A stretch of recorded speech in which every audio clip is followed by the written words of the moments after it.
explain the weakening of our democracy. Do you get the question? Right? And I think it's proper and appropriate to actually start with a politician. We have another microphone, yeah. And I would like to hear all of you obviously expand on this a little bit, so we can actually start from this end to understand what our perceptions are about democracy. Thank you very much. First of all, I must say your question is a rhetorical question because it's rather a statement. And I would agree.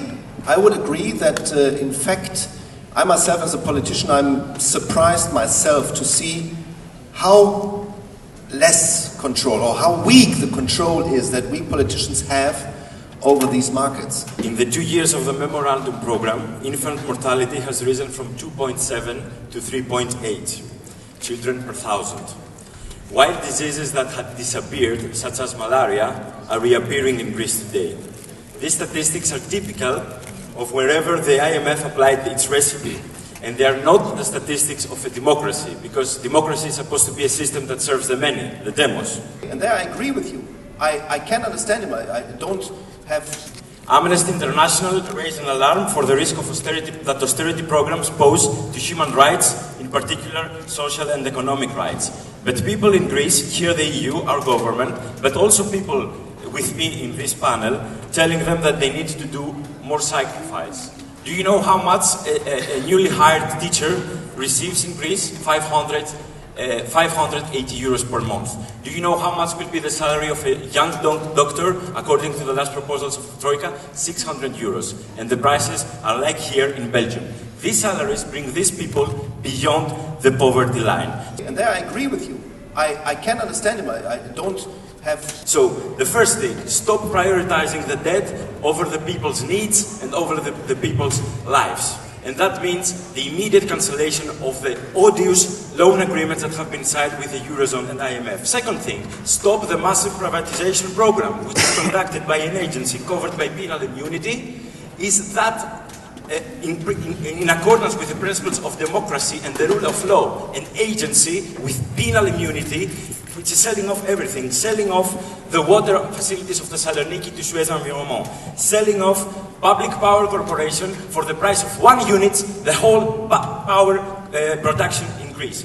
The banks dictating the terms of the bailouts, and the Canadian gold mine company, El Dorado, destroying Halkidiki, destroying a wonderful area and the livelihood of the inhabitants with intensive fast-track extraction methods, and with the Greek police behaving as an occupation force to curb the resistance of inhabitants. For the first time in Greece, in Greek history, left-wing MPs are being beaten up in public by police. Demonstrators are beaten, journalists speak about war-zone treatment by Greek police, anti-fascist activists get tortured in the headquarters of the police, and the journalist receives death threats for unveiling the activities of a businessman whose lawyer is the Prime Minister's main advisor. So, what we have to do in Greece is to overthrow the whole political and economic elite now and cancel the debt. This is what we have to do.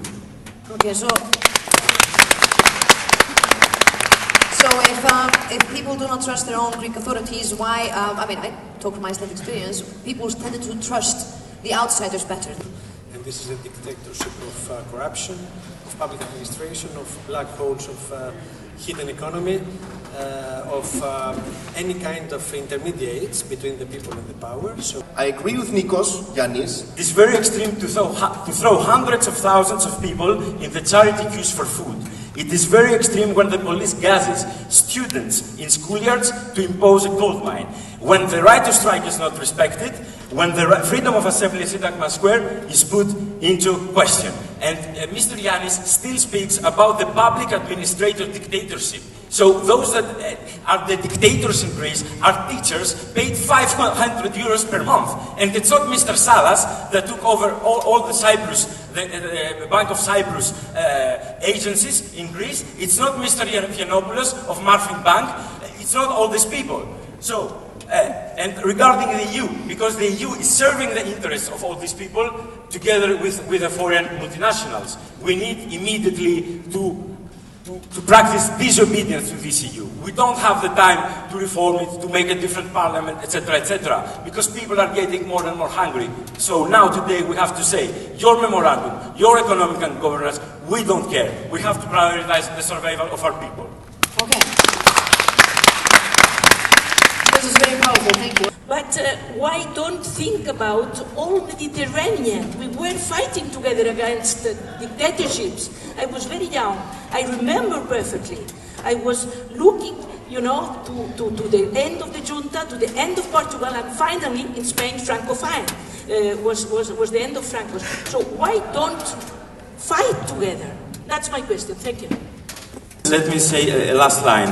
The real question is not how people perceive democracy. The real question is how to change the situation where democracy is being cancelled in practice and emptied from its content, and how to refound democracy from below by kicking out the Troika and letting people, through their movements and through their struggles, regain control over their lives. Yeah.